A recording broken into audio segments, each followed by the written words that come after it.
14 फरवरी कोई डे मनाया जाता है और उसमें कुछ लड़के जो हैं वो ये कहते हैं कि ये एक इंटरनेशनल दिन है जिसमें हमने फूल देना है किसी लड़की को, इज़हार मोहब्बत करना है। एक सुनार के बारे में आरफ रूमी ने लिखा है कि वो ना उसने बे औलाद था तो उसने एक बच्चा लेके पाल लिया, तो बच्चा उसको बाप कहता था, उसकी बीवी को माँ कहता था। उन्होंने ले पालिक बच्चा था और ये लोग जिनकी औलाद नहीं होती तरस जाते हैं, कई बार तरसे हुए लोग थे।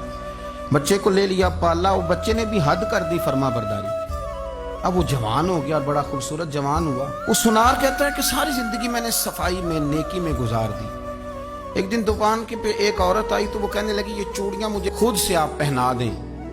वो कहता मैंने जब उसका हाथ पकड़ा तो मेरे दिल में गलत ख्याल आ गया, मैंने गलत नजरिए से उसका हाथ पकड़ा और जब मैंने उसका वो हाथ उस नजरिए से पकड़ लिया, थाम लिया, बहरहाल वो चली गई, लेकिन वो मेरे जहन के अंदर नापाकी आ गई। तो मैं घर गया तो मेरी बीवी बाहर खड़ी थी और रो रही थी, तड़प रही थी। मैंने उसे कहा क्या हुआ, तो वो कहने लगी कि बच्चा सारी जिंदगी फर्मा बरदार रहा, मैंने माँ बन के पाला, पर आज उसने गलत जहन से मेरा हाथ पकड़ लिया है और मैं तड़प गई हूँ, टूट गई हूँ कि ये अगरचे ले पालक था, किसी का था, पर मैंने तो पुत्र समझ के पाला था, ये क्या हुआ।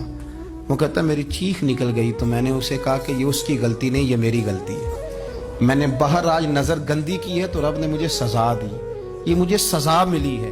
तू किसी की बहन को फूल भेजना चाहता है तो अगर उसी रात तेरी बहन को फूल आ गया तो किसी की बेटी पर गंदी नजर डालता है तो अगर ये तो तेरे घर में ये कर्ज चुकाना पड़ा। वो एक दोस्त है तो वो पसंद की शादी कर रहा था उसके घर में, तो उसकी बहन ने कहा है उससे, उसकी बहन ने कहा, उसने कहा भाई तू मर्जी की शादी कर रहा है, मेरा अब्बा अपनी पगड़ी तेरे पैरों में रखता है, माँ दुपट्टा रखती है कि बेटे हम तबाह हो जाएंगे, ना कर। और आज अगर तेरा ये हाल है तो फिर मुझे भी इजाजत दे, मैं भी मर्जी की शादी करूं। तो वो कांप गया बुरी तरह से। वो कहता है ये तू क्या कर रही है। उसने कहा तू तेरे लिए अगर ये जायज है तो मेरे लिए कैसे मना हो गया। तो ये कोई मुहज्जब कौमें नहीं जो ऐसे करती हैं, ये कोई तालीम याफ्ता होने की या गोरा चिट्टा होने की अलामत। क्या आप किसी को फूल भेजेंगे, शर्म नहीं आती।